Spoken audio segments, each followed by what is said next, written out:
ये मनुष्य जीवन जब तक आपके पास है तो आप इससे ये लाभ उठा सकते हो।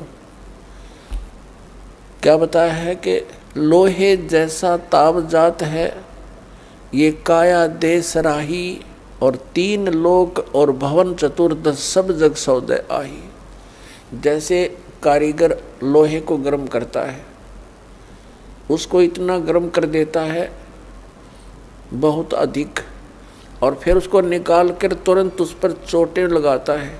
गरम गरम लोहे पर चोट लगा करके वो जो वस्तु बनाना चाहता है बना सकता है। लोहे के जरा से भी ठंडा होने के उपरांत उसके ऊपर चाहे पूरे गणने झाड़ ले, चाहे घन मार ले, उसका कोई लाभ नहीं होगा। वो टेढ़ा मेढ़ा बन जाएगा, वो वस्तु नहीं बनेगी जिसके लिए प्रयत्न किया गया था। तो ये मनुष्य जीवन जिसका शांत हो जाएगा, जब तक मनुष्य जीवन है ये लोहा गर्म है, इस पर राम नाम की चोट मार के आप जो बनाना चाहते हो बना सकते हो। जब ये ठंडा हो जाएगा, मृत्यु हो जाएगी, फिर कुछ नहीं हो, चाहे पाछे इसके श्राद्ध निकालते रहियो, वो तो ठंडा होने के बाद चोट मारनी है। और चाहे उसकी 13वीं करते रहियो, 13वीं 17वीं, वो तो लोहा ठंडा होने के बाद व्यर्थ प्रयत्न कर रहे हो। तो यहाँ क्या बताते हैं, तीन लोक और भवन चतुर्दश सब जग सौदे आही। दुगने तिगने किए चौगने किन्हू मूल गवाही। किसी ने तो दुगने तिगने चौगने कर लिए मनुष्य जीवन से सतभक्ति करके, और किन्होंने मूल का नाश कर लिया, मूल गंवा दिया, यानी मनुष्य जीवन को यही फूफर करके अन्य क्रियाओं में ही व्यर्थ कर गए। उन्होंने मूलधन का नाश कर दिया। अब भक्ति न करने से क्या हानि होगी। नर से तू पशुआ की जय, गद्दा बैल बनाई। ये 56 भोग कहाँ मन मूर्ख, कित कुरडी चरने जाई। पुण्यात्मा, हम मनुष्य जीवन प्राप्त करके उन सभी सुविधाओं को प्राप्त कर लेते हैं जो भगवान मनुष्य जीवन प्राप्त प्राणी को देता है। वो क्यों देता है? इसलिए देता है कि इन सुविधाओं को प्राप्त करके ये भक्ति कर लेगा, अपना कल्याण करा लेगा। जिनको मानव शरीर प्राप्त है, वो उनकी ड्रेस अन्य प्राणियों से भिन्न है। ड्रेस मीन आपका ये शरीर, ये बॉडी, ये ड्रेस है, एक पोशाक है आपकी, ये स्टूडेंट की है। और जो स्टूडेंट, जो विद्यार्थी अपना उद्देश्य को पूरा ना करके, पढ़ाई ना करके सिनेमा देखता है, गेम देखता है, बाहर बकवाद करता है, तो फिर क्या होगा? वो अपना जीवन नाश कर रहा है, वो अपने उद्देश्य से भटक चुका है। और फिर क्या बनेगा? वो मजदूर लगेगा और कहीं मिट्टी ढोएगा, रिक्शा चलाएगा, पल्लेदारी करेगा।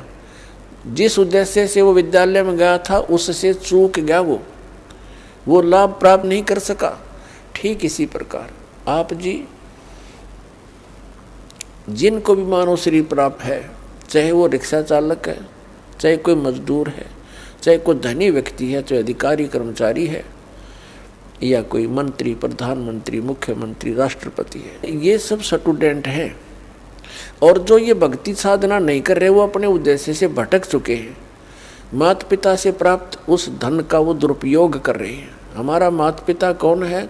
कबीर भगवान। उसने हमें ये पूंजी दे करके आपको फ्री कर रखा है। जैसे बच्चे को माता पिता 15-16 वर्ष तक बिल्कुल फ्री कर देते हैं, बढ़िया कपड़े देते हैं, बढ़िया खाना देते हैं, कोई काम भी नहीं लेते हैं, पैसे भी खूब खर्च करते हैं। तुम किसी प्रकार अपना उद्धार करवाओ, अपनी शिक्षा पूरी कर लो। तो पुण्यात्माओं, परमात्मा ने आपको वो धन देकर यहाँ एक विशेष ड्रेस पर रखी है। इसमें विशेष सुविधाएं हैं जिससे आप भक्ति कर सकते हो। बच्चे को इसलिए सुविधा दी जाती है, विद्यार्थी को, कि इन सुविधाओं को प्राप्त करके ही वो पढ़ाई कर सकता है, तभी सफल हो सकता है। तो आप जी को परमात्मा ने ऐसी सुविधाएं दी हैं, खाने के लिए सुंदर अन्न, फल, आहार, काजू किस्म सेब संतरे दूध दही और सद्बुद्धि दे रखी, मकान झोपड़ी घालो, प्राकृतिक आपदाओं से बचने के लिए भूख लगे जब भोजन खा लो, प्यास लगे जब जल पी लो, सब उपलब्ध है। उसके साधन बता दिए, जल ऐसे मिलता है। और फिर करना क्या था, बस बच्चे पैदा करो, इनको ब्याहो, इनको बस पाल पोस दो, फिर मर जाओ। क्या यही काम था इसका? ये तो पशु पक्षी भी कर रहे हैं। इसके साथ साथ एक अनिवार्य कार्य था जिसका हमें पता चलकर भी हम इस पर नहीं चल सके, क्योंकि संत साधु जन जितने हैं वो बताते हैं, समझाते भी हैं, लेकिन उनके वचन में शक्ति नहीं, उनके पास वो पावर नहीं, उनके पास वो भक्ति मंत्र नहीं जिसे प्राप्त करके प्राणी फिर आगे इस मार्ग को आगे चल सके। जिस कारण से अब मानो नास्तिकता की ओर बढ़ रहा है। तो मनुष्य जीवन आपको प्राप्त हुआ, इसकी उपलब्धि ना करने से, भक्ति ना करने से फिर क्या होगा? नर से तीतू पशुआ की जय गद्दा बैल बनाई, ये 56 भोग कहाँ मन बोरे, कहीं कुरड़ी चरने जाई। पुण्यात्मा, जब तक हम सत्संग नहीं सुनते तब तक हमारे ऊपर इस काल के माया रूपी भांग का घना नशा होता है। कबीर साहब कहते हैं, कबीर ये माया अटपटी सब गट आण अड़ी, और किस किस ने समझाऊं या कुएं भांग पड़ी। जिस संसार में हम रह रहे हैं यहाँ प्रत्येक व्यक्ति के एक ही विचार हैं और एक जैसे ही उसकी गाइडलाइन होती है। अपने बच्चे को शिक्षा के लिए भेजते हैं तो भी उद्देश्य यही बताते हैं कि तेरा रोजगार ठीक हो जाएगा। यानी जो भी ट्रेनिंग हमें मिलती है, रोजी रोटी और कपड़ा और कोठी इनके बनाने की ही मिलती है। तो उस समाज में रह कर के आप अपना उद्देश्य भूल चुके हो। सत्संग में आने से कुछ समय आपको भगवान देता है, निश्चिंत होकर सत्संग सुनते हो और बहन भाइयों से मिलते हो, उनसे भी आपको फिर धीरे धीरे ये ज्ञान सुनने को मिलता है, तो आपकी रुचि बन जाती है। तो परमात्मा क्या बताते हैं कि आप मनुष्य जीवन प्राप्त हो, आपको कितनी सुविधा प्राप्त है। जब भूख लगती है खाना खा लेते हो, प्यास लगती है पानी पी लेते हो, गर्मी सर्दी से बचने के लिए मकान बना लिए। ये वैसे मकानों की आवश्यकता हमने इतनी चाहिए थी कि आवश्यकता से अधिक ना बनाए इनको। ये हमारा भक्ति बाधक है। जो भक्ति करना चाहते हैं, मोक्ष कराना चाहते हैं, तो उनको इन सब नियमों को फॉलो करना पड़ेगा जो बताए जाते हैं, क्योंकि वो भक्ति में बाधक है। और जो भक्ति बाधक है आप उनको भी साथ लेकर चल रहे हो, तो आप ऐसा कर रहे हो जैसे किसी पशु के गल में लठ बांध दिया करते सा मोटा रस्से में गाल के। अब वो चल नहीं सकता उस स्पीड से जैसे उन्हें चलना चाहिए, चला गट्टियां पर लग गए। तो आप जी इन मर्यादाओं को पालन ना करके और भक्ति रूपी मार्ग पर चलने की चेष्टा करोगे, आप नहीं सफल हो सकते। तो इसलिए हमने ज्ञान के आधार से इन बुराइयों को, इन कुरीतियों को और सांसारिक परंपराओं को भी त्यागना पड़ेगा, तब हम इसमें सफल होंगे। फिर अपनी बड़ी स्पीड से चलेंगे। जैसे मकान बना लिया, ठीक है, आजकल परमात्मा ने दया कर रखी है, बढ़िया सुविधा आपको प्राप्त है, मकान बना लो, जैसा आवश्यक हो उतना ही, केवल उसी के लिए कि बढ़िया कोठी बनाऊं, लोगों का प्रशंसक बन जाऊं। ये हमारी अपनी सोच होती है, अध्यात्म मार्ग नहीं है। तो मकान बनाओ जितना आवश्यक हो और जितनी आपकी जेब अलाउड करती हो, आवश्यकता से अधिक खर्च मत करो। हमारे पूर्वज आपने देखे होंगे, हमने तो खूब याद है, झोंपड़ियों में टाइम पास करके कई पीढ़ी, उनका तो इतना काम है, एक चारपाई डालनी है आपने, चाहे 10 कमरों का मकान है आपका, एक कमरे में एक कोने में 3 बाई 7 फुट की जगह चाहिए आपने। घुड़ने तो घुड़िया तो मोकली है। कबीर साहब तक कहते हैं घर तो 3.5 हाथ और गढ़ा तो 4.25 है। कहे कबीर अधिका बना अधिका गहे, उसको नहीं विचार। ये मनुष्य की जो शरीर है 3.5 हाथ का होता है। परमात्मा कहते हैं आपने घर 3.5 हाथ की आवश्यकता है, घना बनाओ तो 4.25, अरे से फालतू बनावा है तो मूर्खता है तेरी। फिर भी परमात्मा का कहने का तात्पर्य है कि आवश्यकता से अधिक कोई भी वस्तु आप संग्रह करते हो आपकी भक्ति का बाधक बनेगा, क्योंकि समय वेस्ट व्यर्थ जाएगा। कोठी बना ली, 10 लाख आपने 1-2 लाख अपने पास से लगा लिए, 3 लाख कर्जा कर लिया। अब जब तो कर्जा ले लिया, ऋण ले लिया, पता नहीं चला 1 महीने के बाद मांगने वाला आने लग जाएंगे, चैन गई, रात न नींद आवा नहीं, और भक्ति का भी नाश। वह को ठीक है काम आई आपके। तो इस प्रकार हमने भक्ति मार्ग में जो बाधाएं हैं उनको त्यागना पड़ेगा। अब क्या बताते हैं, परमात्मा ने हमें कितनी सद्बुद्धि दे रखी है, और ये भक्ति ना करने से इन कोठी बंगले बनाने में और धन बढ़ाने में अपना जीवन व्यर्थ कर जाएंगे, तो फिर क्या होगा। नर से तीतु पशुआ की जय गद्दा बैल बनाई, अरे ये सुंदर भोजन का मन बोरे कि तो कुर्डी चरने जाई। ओए होए, अपने आत्मा इतना कुछ सुनकर भी हमारे यह बात अंदर जगह बनाती नहीं, क्योंकि हमें ये सब सुविधाएं उपलब्ध है और हर समय है, और ये तो आपके अंतिम सांस तक आपको रहेंगी जब तक मनुष्य जीवन में हो।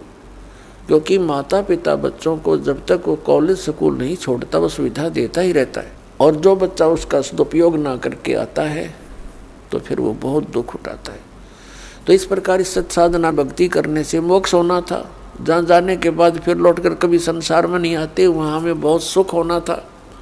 जैसे बच्चा विद्यालय में पढ़ता है, कॉलेज में पढ़ता है, महाविद्यालय में, उसको वहाँ कुछ नहीं मिलना, वहाँ से उसको विद्या प्राप्त हुई, उस विद्या के आधार से उसको अन्य फील्ड में वहाँ जा कर के वो सुविधाएं मिलनी है। ठीक इसी प्रकार हमें इस पृथ्वी पर जो हम चाह रहे हैं, हमें यहाँ नहीं लेनी चाहिए इसकी सुविधाएं।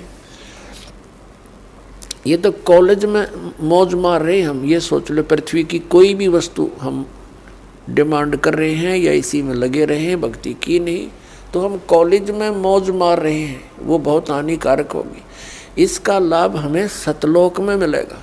सतलोक के बारे में आज तक जो जानकारी हमें प्राप्त हुई है, हमें मीन आप जी को इस दास के वचनों से पहले, तो वो कैसी जानकारी प्राप्त हुई है। सतलोक का एक विशेष कॉन्ट्रैक्ट ले रखा है किसने, राधा स्वामी पंथ वालों ने, और धन दंड सतगुरु सच्चा सौदा सिरसा और जगमाल वाली वालों ने, और इनको सतलोक का कख भी पता नहीं, न भक्ति मार्ग ठीक इनका, न सतलोक की सतपुरुष की जानकारी। तो बताइए कहाँ ले जाएंगे प्राणी को। और फिर ये कबीर पंथी, ये भी सतपुरुष और सतलोक के गुण गाते हैं और सतनाम की महिमा मुख्य वर्णन करते हैं। इस दास ने इन सभी पंथों के ग्रंथों को बहुत गहराई से जाना, समझा, पढ़ा, और फिर परमात्मा से प्राप्त उस यथार्थ ज्ञान से तुलना की। इन कबीर पंथियों के पास भक्ति मार्ग की ABCD भी नहीं है, और न इन राधा स्वामी, जय गुरुदेव और ये सच्चा सौदा सिरसा वाले और जगमाल वाली वाले इनके पास, और न इन अन्य संतों के पास तो होना कहा, न इन आचार्य और शंकराचार्यों के पास भक्ति मार्ग। ये तो सतलोक जानते ही नहीं, इनका तो सब्जेक्ट नहीं। ये तो श्री राम, श्री कृष्ण, श्री विष्णु और श्री शंकर भगवान की पूजा तक सीमित किए हुए हैं, आचार्य और शंकराचार्य, और ये सुधांशु जी महाराज, और ये आसाराम जी महाराज, और ये सतपाल जी महाराज, और ये बालयोगेश्वर जी महाराज। और ये सारे कृपालू जी महाराज और ये दूसरे जितने ये ब्रह्म ऋषि कुमार कख निन के पास भक्ति मार्ग का, पूरे विश्व को डबोए बैठे अपना नाश कर रहे। पुण्यात्माओं, जिन पुण्यात्माओं को ज्ञान नहीं तो ये सोचते हैं कि रामपाल पता नहीं अपने आप में के मान रहा है, अपने आप को विद्वान मानता है। इसमें विद्वान और अविद्वान की बात तो है ही नहीं। हमारे सदग्रंथ परमात्मा ने दे रखे हैं, उन सदग्रंथों की जिनको जानकारी है तो वो भक्त है, वो संत है, और उसकी जानकारी नहीं है वो ना भक्त है। भक्त तो हो ही नहीं सकता क्योंकि उसको थ्योरी का पता नहीं, प्रैक्टिकल करेगा क्या। तो पुण्यात्मा पूरे विश्व में इस दास के अतिरिक्त ना यू ज्ञान है ना ये समाधान है।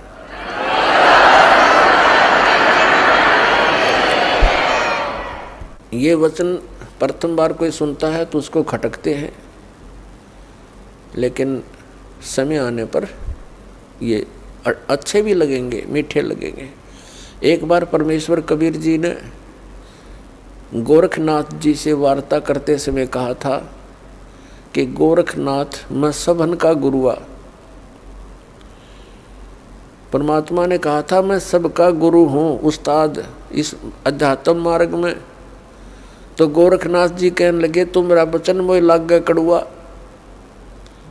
कि आपकी बात मुझे अच्छी नहीं लगती, आप कहते हो मैं सबका गुरु हूँ।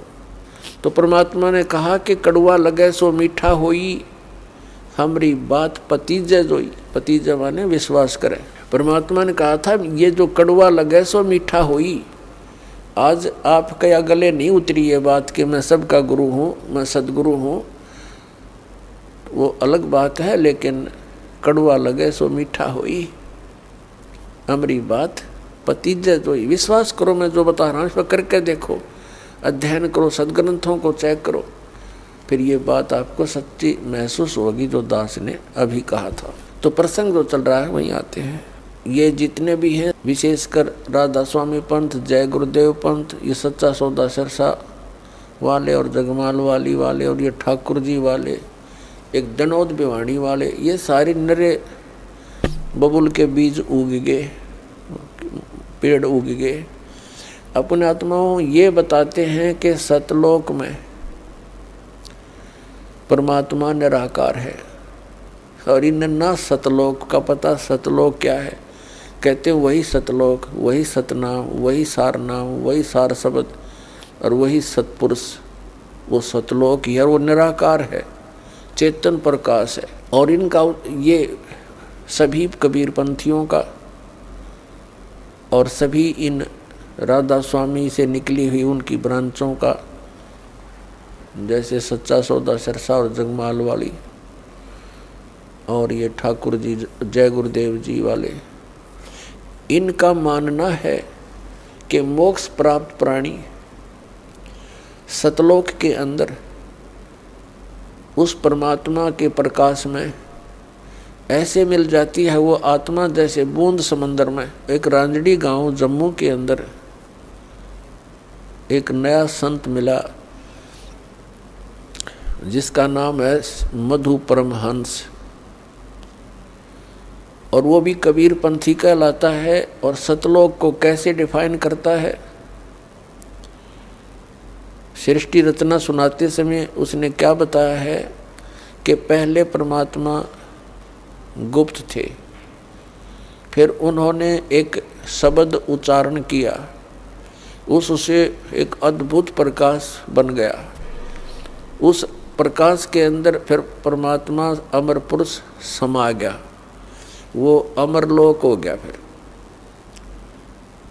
वो फिर अमरलोक बन गया, यानी वो परम पुरुष भी, अमर पुरुष भी, अमरलोक फिर एक हो गया, वो प्रकाश पुंज। और फिर कहते हैं उस प्रकाश ने परमात्मा को ऐसे छटक दिया, अपने आप को ऐसे छटक दिया, उसमें से बूंद सी बन गई ऊपर जानते, फिर उल्टी आ गई। जैसे जल की बूंद ऊपर को फेंकी जाए, जल में आकर मिल जाती है, पर वो मिली नहीं, वो कण कण से बन गए, बिंदु से बनकर जीव बन गए, घूमने लग गए उस प्रकाश में।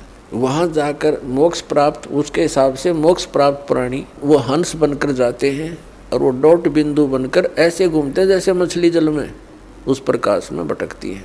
ये कहता है कि मेरे पास जो वस्तु है ब्रह्मांड में नहीं। अब उसका सारा जाड़ा लेकर और गांठ बांध दी उसकी, अब दिखा देंगे क्या है उसके पास वस्तु।